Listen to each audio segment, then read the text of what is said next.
The Sabarmati report, साजिश पर चोट। द कश्मीर फाइल के बाद द साबरमती रिपोर्ट एक ऐसी फिल्म है जो एक राज्य की घटना पर आधारित है। द साबरमती रिपोर्ट साल 2002 में गुजरात के गोधरा में हुए अग्निकांड पर बनी फिल्म है। गोधरा में एक ट्रेन को आग के हवाले कर दिया गया, जिसमें अयोध्या से लौटे कार सेवक सवार थे। अग्निकांड के अगले दिन गुजरात में दंगे भड़क गए। करीब 3 महीने तक अहमदाबाद समेत आसपास के इलाके दंगों की चपेट में आ रहे। यह गोधरा के छिपे हुए तथ्यों पर आधारित है। इसको लेकर कांग्रेस ने बीजेपी पर हमला बोला है। कांग्रेस का आरोप है कि पहले गोधरा कांड के पीड़ितों की खबर तो ले लो। उधर बीजेपी का आरोप है कि सालों तक गोधरा की सच्चाई को छिपाने का काम किया गया। आज इस फिल्म ने सच्चाई को सबके सामने ला दिया है। पीएम मोदी ने इस फिल्म की तारीफ की है।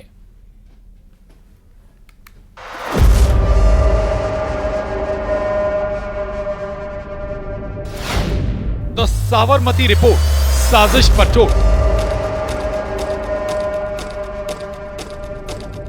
जिन लोगों को भड़काकर, जिस हिंदू भाइयों को उन्होंने भड़काकर ये सब जुर्म करवाया, वो आज के हालात में अगर अभी पता लगा लेंगे। गोधरा कांड हुआ था, उस समय कांग्रेस की सरकार ने लगातार, या कांग्रेस के नेताओं ने इस देश में ऐसा नैरेटिव बनाया था और गुजरात को बदनाम करने की कोशिश की थी। गोधरा कांड की सच्चाई 2024 में सामने आई। कांग्रेस की विभाजनकारी राजनीति, तुष्टीकरण की राजनीति के कारण ये 22 साल तक ये कुचक्र, ये षड्यंत्र, ये झूठ चलता रहा। सच सामने आया, झूठ किसने फैलाया।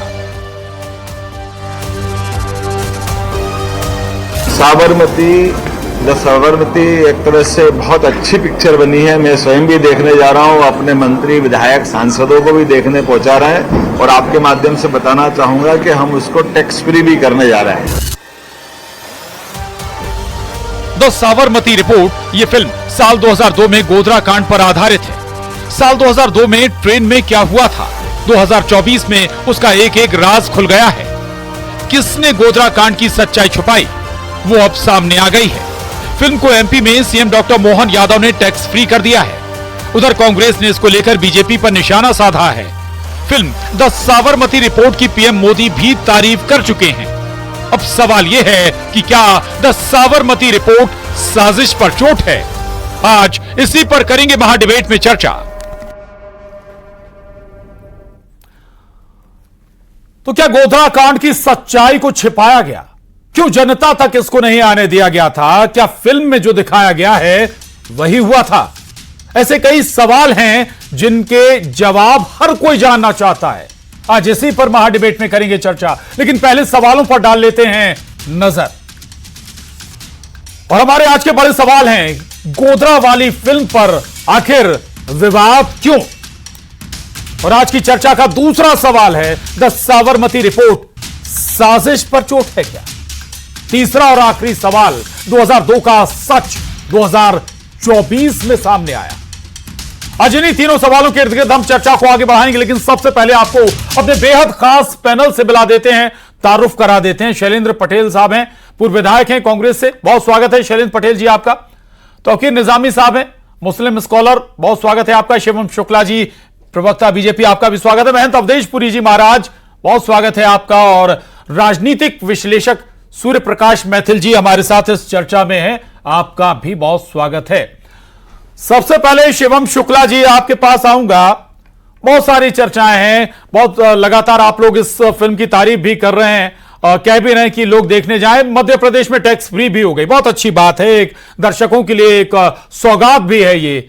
लेकिन हम ये माने कि ये फैक्चुअल है, इस लाइन पर आप जाएंगे क्या? जो बात आप कह रहे हैं कि अब सच्चाई सामने आ गई, तो ये फिल्म फैक्चुअल है क्या?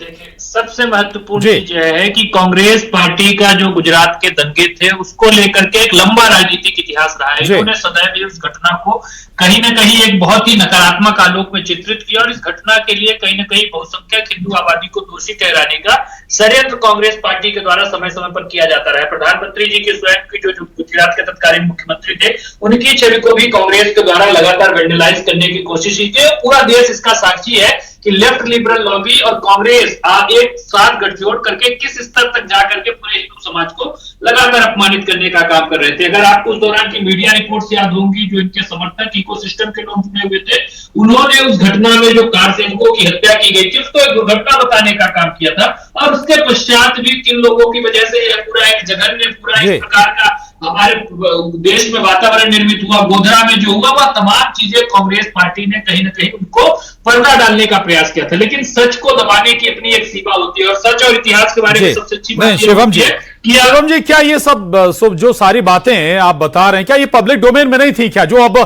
फिल्म में बिल्कुल नए सिरे से दिखा दिया गया है? देखिए, कांग्रेस पार्टी लगातार इस प्रकार से लोकतांत्रिक विरोधी आचरण रखती आई थी। आपको याद होगा कि वली गुजरात में इन्होंने कब्र को गिरा करके सड़क बनाने का प्रयत्न किया था ताकि ये गुजरात दंगों के ऊपर से पर्दा डाला जा सके। इंदिरा जी की सरकार थी तो आधी फिल्म पर प्रतिबंध लगाया गया, सैटानिक वर्स जैसी किताबों पर प्रतिबंध लगाया गया। अभी ज्यादा पहले भी हम न जाए, यूपीए के शासनकाल में प्रकाश झा की फिल्म पर प्रतिबंध लगाया गया क्योंकि उसमें इंदिरा जी के आपातकाल के राज बोले गए थे। तो पूर्व में जाकर के लोकतांत्रिक अभिव्यक्ति की स्वतंत्रता के तहत अगर कोई भी व्यक्ति फिल्म के माध्यम से, किताब के माध्यम से, अन्य किसी परफॉर्मिंग आर्ट के तरीके से इस प्रकार से कांग्रेस और उसके सहयोगियों के पापों को उजागर करता है तो कांग्रेस ऐसी मानसिकता के साथ ठीक है। शिवम भाई, लौट रहा हूं मैं आपके पास। शैलेंद्र पटेल जी, गोधरा कांड, एक पूरे राज्य को बदनाम करने की सियासत शुरू हो गई, एक चेहरे को विलन बना दिया गया। अंतरराष्ट्रीय स्तर पर वो चेहरा विलन के तौर पर आप ना कहें बल्कि सियासत उस दिशा में आगे बढ़ने लगी। लेकिन धीरे धीरे हकीकत सामने आई। अब ये फिल्म सामने आई है तो इस पर आपत्ति क्या है? देखिए, आपत्ति इस बात को लेकर है कि देश में प्रजातांत्रिक वैल्यूज हैं और उसके जो है रिपोर्ट्स की का क्या महत्व रह जाएगा, सुप्रीम कोर्ट में केस चल रहा है उसका क्या महत्व रह जाएगा, और एक पिक्चर, एक मूवी जिसमें डिस्क्लेमर पहले ही लगा रहता है कि सत्य पे आधारित नहीं है। अब आप जो सत्य पे आधारित नहीं है, मुख्यमंत्री कह रहे हैं कि इससे सत्य सामने आ जाएगा, तो ये तो कॉन्ट्रोवर्सी हो गया ना कि जो पहले आप मूवी में आया है कि ये सत्य पे आधारित नहीं है, हम किसी भी उससे इसको रिजेंबल नहीं करते हैं। दूसरी ओर प्रदेश के मुख्यमंत्री कहते हैं कि अब इससे सच सामने आ जाएगा, तो या तो डिस्क्लेमर हटा दें और ये कहते हैं कि सत्य घटनाओं पर आधारित है और ये सच्ची रिपोर्ट है, उसको मूवी नहीं करते हुए डॉक्यूमेंट्री बना दें या रिपोर्ट बना दें, हमें कोई आपत्ति नहीं है। लेकिन आप किसी भी पिक्चर को, किसी भी मूवी को अब कहेंगे कि ये अब सच दिखाएगा, तो ये कौन सा तरीका हुआ? ये आप तो अपने को महामंडित करने के लिए या अपने आप का पक्ष रखने के लिए मूवी बनवाइए, टैक्स फ्री करिए और उसके बाद ये कहिए कि देखिए अब हमें क्लीन चिट मिल गई है और मूवी बन गई है, इसमें हमें सीधा सीधा सच बता दिया है। बहुत सारे मामले कश्मीर से जुड़े क्या आज भी शॉर्ट आउट हो गए क्या? दूसरा, अगर हम गोधरा कांड की बात करें, अलग अलग नामों से कई फिल्में बन चुकी हैं, उनके अलग अलग पार्ट को लेकर तब इतनी आपत्ति नहीं दर्ज कराई गई। देखिए बयान क्या आया, जब ये बयान आए थे क्या, अगर आज प्रदेश के मुख्यमंत्री ये बयान देते हैं कि इससे सच सामने आ जाएगा तो फिर कोर्ट सच सामने नहीं लाएगा, जो जस्टिस की रिपोर्ट आएगी वो सच सामने नहीं लाएंगे। अब देश के अंदर मूवीज है वो सच सामने लाएंगी, कुछ भी वो होगा उसका सच का सामना जब होगा, सत्यात्रा जब आएगी, जब उसके ऊपर कोई मूवी बनेगी और वो कहेंगे मूवी बन गई है, यही सच है। चलिए, तौकीर निजामी साहब, इस पूरी घटना पर आप या कहें कि ये एक नई फिल्म आई है, बहुत सारी सियासतें हो रही हैं, कहा जा रहा है कि सच्चाई सामने आ गई इस फिल्म के जरिए, बहुत सारा सब कुछ पब्लिक डोमेन में था, वाकई कोई बहुत कुछ अलग आया है क्या? कटारे भी बहुत शुक्रिया। देखिए, मैं बहुत अदब के साथ आपके चैनल के माध्यम से आपके दर्शकों को ये बताना चाहता हूं कि फिल्में तो हमेशा काल्पनिक रहती हैं, कल्पनाओं के आधार पर। आपने देखा होगा उसकी कैसे शूटिंग होती है, कैसे क्या होता है। देखिए, इस फिल्म को अभी तो हमने देखा नहीं है, लेकिन जहां तक हमको ये लग रहा है कि आज भारतीय जनता पार्टी संघ प्रायोजित फिल्म है ये, और आज इनको फिल्मों का सहारा लेना पड़ रहा है। इसका मतलब कहीं ना कहीं इनका जनाधार पूरे देश में इन्हें खिसकता हुआ नजर आ रहा है, तब वो इस तरह की फिल्मों का सहारा ले रहे हैं। और हम तो कहते हैं कि जब अखलाक के फ्रिज में ये बीफ का मीट शो कर सकते हैं तो इस फिल्म में क्या क्या दिखा सकते हैं, तो इस तरह का मामला दिखाने की क्या जरूरत पड़ी थी? आपने फिर गड़े मुर्दे उखाड़ने की कोशिश की। गड़े मुर्दे अगर है भारतीय जनता पार्टी और आपके संघ में, तो फिर इसकी जो सच्चाई की बात कर रहे हैं मुख्यमंत्री, टैक्स फ्री कर दीजिए। क्या वाकई गड़े मुर्दे उखाड़ने की कोशिश हो रही है क्या, या फिर इसका वाकई लगता है कि कोई सियासी लाभ लेने का प्रयास भी है?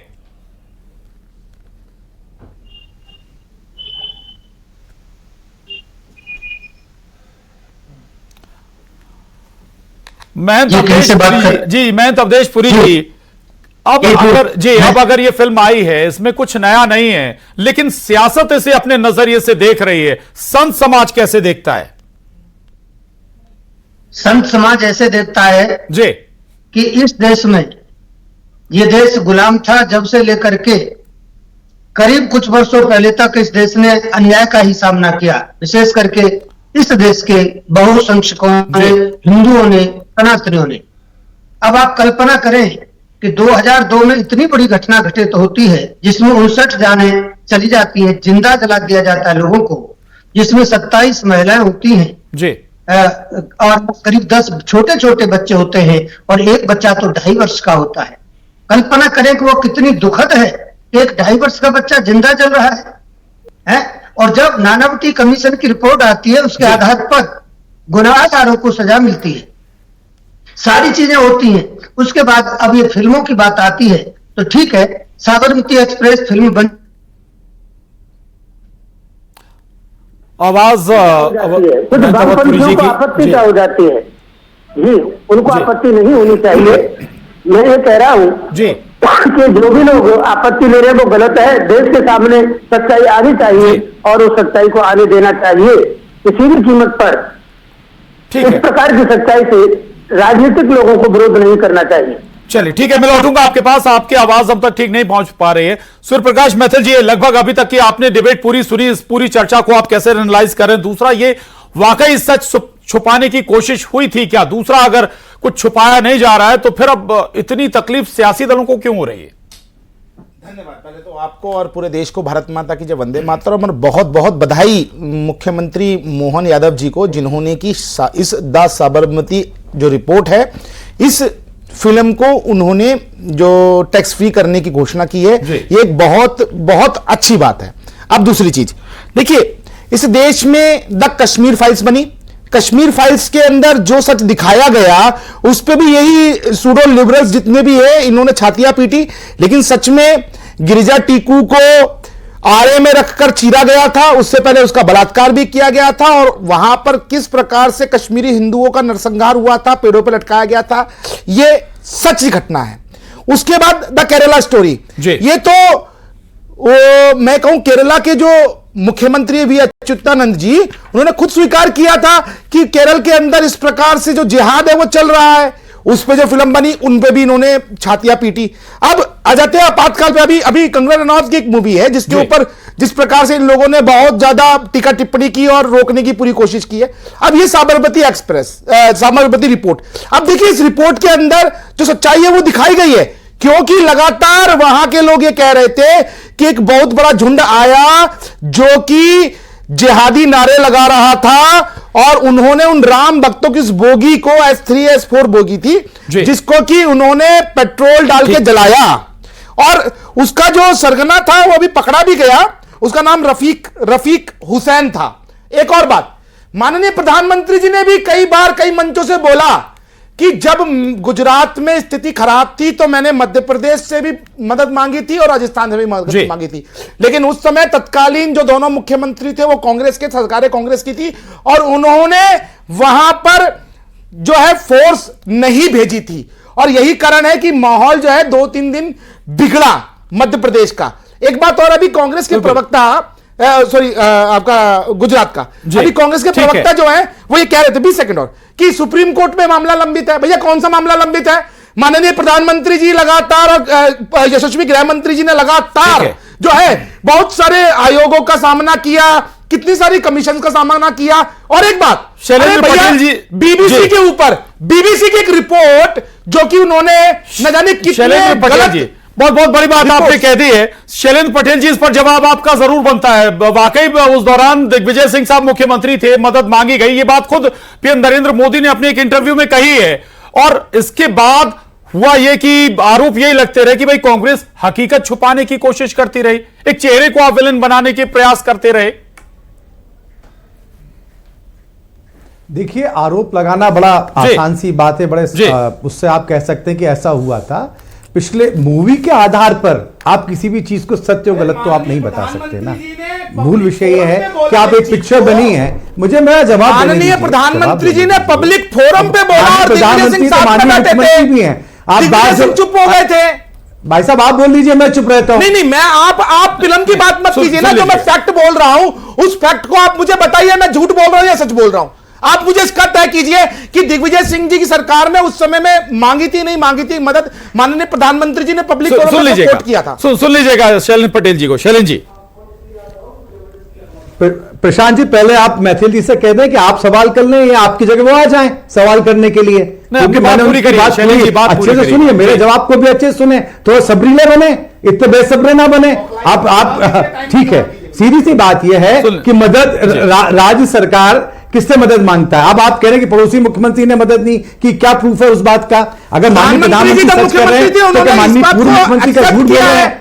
अरे मंत्री बोला, पब्लिक फोरम में बोला है। अगर ये नहीं था तो आप लोगों ने क्यों नहीं कोर्ट केस किया? अरे आप शांत तो बैठिए। अरे सूर्य प्रकाश जी चुप तो रहिए। आपको शांति नहीं है क्या? बहुत अशांत बात कीजिएगा, थोड़ा शांति रखिए। अरे तो शांति रखो, आप शांति रखो। आप जरा जवाब देना सीखो। डिबेट में आ जाते हैं, शांति से सुनो यार। सुनने की आदत नहीं है क्या आपको? बोलने की आदत है, जरा सुना करो ढंग से सुना करो। किस तरह की व्यक्ति हो आप? बात कर रहे हैं, चले जा रहे हो। शैलेंद्र जी, आपको समय आता है ना, जब समय आता है जब आप बोलते नहीं कि तत्कालीन देखिए प्रशांत जी, दिग्विजय सिंह जी ने सहायता की थी। अरे आपके इसी लाइन पे शैलेंद्र जी से जवाब ले रहे हैं। शैलेंद्र जी बोलिए, अपनी बात रखिए जी। आप जवाब लेने तो दें, उनको समस्याएं आ जाती है, उचकने लगते हैं। देखिए सीधी सी बात है, प्रधानमंत्री जी ने वो कहा वो सच है और कोई पूर्व मुख्यमंत्री कह रहा वो झूठ है, क्योंकि ये सच और झूठ करने का, साबित करने का सारा जिम्मा बीजेपी का है। वो जो सब बात कह रहे हैं उस समय लेटर लिखा था, आज भी पत्रकार का प्रूफ है। अरे आप फिर मुख्यमंत्री नरेंद्र मोदी जी ने मुख्यमंत्री क्या स्प्रिंग लगा हुआ है क्या नीचे? आपको उचक रहे बार फैक्स किया था, उचक क्यों रहे? प्रकाश जी क्या बात है? क्या बात करते हो? प्रशांत जी जरा इनसे कहिए, चुप तो रहे। जवाब आप मुझसे ले रहे, आपके सवाल के चले। शिवम शुक्ला जी भी हमारे साथ बने हुए। शिवम जी, ठीक है। शिवम, जो इतनी सियासत या इतनी तमाम बातें हुई हैं, क्या वाकई इसमें कुछ सच्चाई नजर आती है क्या? दूसरा जो दावे लगातार किए गए कांग्रेस के जरिए, और अब लेकिन कोई मामला ना कोर्ट में ठहरा ना जमीन पर ठहरा। शिवम, प्रशांत जी, झूठ की अपनी एक काई होती है। कांग्रेस ने शासन में रहने के दौरान लगातार इस पूरे घटनाक्रम का बार बार उल्लेख किया। 2014 के चुनाव हो, 19 के चुनाव हो, प्रधानमंत्री के जीवन काल में अनेक बार मुख्यमंत्री रहते हुए कांग्रेस उनको पब्लिक स्क्रूटनी का विषय बनाया। लेकिन आज जब एक इनके ही समर्थक जो अभिनेता है इस फिल्म के, वह स्वयं कहीं ना कहीं वामपंथी मानसिकता के साथ रखते हैं, उन्होंने अपने घर का भी सोशल फैब्रिक समझाया, बावजूद इसके वह अगर इस तथ्य को डिनाई नहीं कर पा रहे हैं कि वहां पर किस प्रकार से 59 निर्दोष लोगों को कहीं न कहीं जान से मार दिया गया। और वो निर्दोष लोग क्या उनका गुनाह क्या था? कार सेवा करके आ रहे थे, अपने प्रभु की आराधना करके आ रहे थे। तो हमारे देश में इतना विभत्स कृत्य अगर इस प्रकार से सामने आ रहा है तो उस पर किसी को कोई आपत्ति नहीं होनी चाहिए। आप बताइए, आज दुनिया भर में हिटलर का जो होलोकॉस्ट हुआ था उसकी तमाम वेब सीरीज बनती है, तमाम तरीके की उसको पॉपुलर कल्चर में लाया जाता है, लोगों को इतिहास से जानने सीखने को मिलता है। तो शैलेंद्र पटेल जी और इनकी पार्टी को इससे क्या आपत्ति है? इनको आपातकाल पर कोई फिल्म बनती है उससे आपत्ति है, इनको केरला स्टोरी बनती है, जिहाद के खिलाफ जो लड़ाई है वह। शैलेंद्र जी, अब इस पर जवाब दे दीजिए, क्या दिक्कत है अगर कश्मीर फाइल बन गई, केरला स्टोरी बन गई या फिर द साबरमती स्टोरी? जी देखिए प्रशांत जी, कोई आपत्ति किसी पिक्चर पे नहीं है, लेकिन जो मध्य प्रदेश के मुख्यमंत्री ने कहा कि अभी मूवी आ गई, अब सच सामने आ जाएगा। जब सच सामने के लिए अगर मूवी ही हथियार बन जाएगा तो आप कोर्ट भी बंद कर दीजिएगा, कोई भी आयोग बनाना भी बंद कर दीजिएगा, क्योंकि अरे मेरी बात सुन लो, ये समस्या हो गई। अरे शांति से सुन लो यार मेरे भाई, तो सुनने की आदत डालो। प्रशांत जी क्या हो रही है? अरे इनके शांति तो रखो, जवाब तो दीजिए आप। मूवी आ गई है, अब सच सामने आ जाएगा। आयोग की कोई कीमत नहीं है, कोर्ट के फैसलों की कोई कीमत नहीं है। पिक्चर बनाओ, पिक्चर को सामने ला दो और उसके बाद कहते कि यही सच है। ये कौन सा तरीका हुआ है? उस मूवी में डिस्क्लेमर लगा हुआ है, उस डिस्क्लेमर को आप हटवा दीजिए कि नहीं ये सत्य है और सच्ची घटना पर आधारित है और ये पिक्चर पूरा सच्चाई बता रही है। एक तरफ कहती है पिक्चर में निजामी जी भी बैठे हैं साथ में, आधारित नहीं है, पिक्चर से भाग नहीं लगते हैं, दूसरी तरफ उसी को सच का क्या बताते हैं। अरे दोहरी चीजें करना छोड़ दें, अपने चरित्र में सच है उसे सच कहने दें। तो निजामी जी को भी शामिल करूंगा मैं। तो निजामी जी, एक बात बार बार कही जाती है, जब कहीं इलेक्शन होता है तो इस तरह की मूवीज अचानक से आ जाती हैं और ये इसके पीछे एक प्रॉपर प्रोपेगेंडा होता है। निजामी साहब। ईशान जी, मैं बिल्कुल कह रहा हूं, डिबेट को सीधी तरह से देखिए। मैं खामोशी के साथ बात को सुन रहा हूं। बिल्कुल। ये फिल्म जो है वो पूरी के पूरी डायरेक्टर, प्रोड्यूसर से लेकर सब भारतीय जनता पार्टी संघ के लोग हैं। अगर वाकई में ये सच्चाई लाना चाहते हैं तो बिल्किस जहां पर भी गुजरात में जो कांड हुआ है उस पर भी फिल्म इन्हें बनानी चाहिए। हम तो कहते हैं एहसान जाफरी पे भी इन्हें फिल्म बनानी चाहिए। और जो गुजरात में जिस तरह के नंगा नाच नाचा गया, बच्चों को हमला पेट से, औरतें उनके पेटों से बच्चे निकालकर कत्ल किए गए, उन पर भी फिल्म बननी चाहिए। ये कहीं ना कहीं इनका प्रायोजित पूरा कार्यक्रम है और भारतीय जनता पार्टी संघ और बीजेपी के लोगों को यह समझ लेना चाहिए इनका ग्राफ पूरे भारत नीचे गिर रहा है। इन्हें झूठी फिल्मों का सहारा लेना पड़ रहा है, इस तरह की फिल्मों का सहारा लेना पड़ रहा है, तब जाके ये बात अपने आगे रख पा रहे हैं। ये हालात इन्होंने देश के बना दिए। ताकि निजामी साहब जो कह रहे हैं उस पर एक रिएक्शन मैथिल जी का जरूर बनेगा। मैथिल जी, बहुत सारे ऐसे मुद्दे थे गोधरा से जुड़े हुए, बहुत सारे ऐसे कैरेक्टर थे गोधरा कांड से जुड़े हुए, उसके बाद के कैरेक्टर, उन पर फिल्म क्यों नहीं बनी? देखिए, रह के बदलते हैं दिन रात नए चोले, अंदर से बड़े जालिम और ऊपर से बड़े भोले। तौकीर निजामी जी ने बहुत सारी बातें कही, जरा इनको अभी जो ये सच दिखाने वाली मूवी है, इससे पहले भी 3 मूवीज के मैंने नाम लिए। और एक बात बताऊं मैं आपको, देखिए जो पिक्चरें होती हैं वो समाज का आईना हो जाती हैं। आप शोले मूवी देख लीजिए, लगातार ये तुष्टिकरण और प्रोपेगेंडा चलता रहा। शोले मूवी में जहां बिजली नहीं होती थी, वहां पर आजाद होती थी। देश में लग रहा कि भारतीय जनता पार्टी संघ के कह रहे हैं झूठ। अगर दिल्ली दंगों पर पिक्चर बनेगी तो आपको दर्द होगा। बिल्कुल जहां पर फिल्म बनाकर दिखाइए ना, एहसान जाफरी पे फिल्म दिखाइए ना, गुजरात में जो दंगे किए गए, फसाद किए गए, उस पर फिल्म दिखाइए ना। आज आप दलितों के मुंह पर पेशाब कर रहे हो, मैं आपसे कहां कर रहे हैं? जम्मू कश्मीर के अंदर लाखों जो कश्मीरी पंडित है उनका नरसंहार हुआ, आप लोगों के आंखों से आंसू निकले, मस्जिदों से अलीफ गलीफ सलीफ चिल्लाया गया ना। मौजपुर में आपसे पूछना चाह रहा हूं, वही तो पूछ रहा हूं। आप झूठ माफी चाहूंगा, देश के लोग देख रहे हैं आपको। इस तरह से देश में माफी चाहूंगा। अवधेश पुरी जी से आखिरी कमेंट 10 सेकंड में। अवधेश पुरी जी, केवल मूवी ना बने, वाकई जो लोग पीड़ित हैं उनका कुछ हल भी निकाला जाए। 10 सेकंड अवधेश पुरी जी। अवधेश पुरी जी, शायद सवाल आप तक नहीं पहुंच पाया, लेकिन सवाल यह कि जब इस तरह की फाइलें बनती है, अब मूवीज बनती हैं, जो पीड़ित हैं उनका भी ख्याल रखा जाए, केवल सियासत ना हो। तो की अगर बात की जाए जी तो हिंदुस्तान चले, माफी चाहूंगा, वक्त आवाज नहीं पहुंच पा रही है, लेकिन बहुत महत्वपूर्ण ये विषय है और इस पर सियासत से ज्यादा इसे अगर कलात्मक दृष्टि से देखा जाए तो और बेहतर होगा। मूवी के तौर पर इसीलिए जाता और तो और बेहतर होता। बहुत शुक्रिया आप सभी खास मेहमानों का और महाडिबेट में बस इतना ही। धन्यवाद।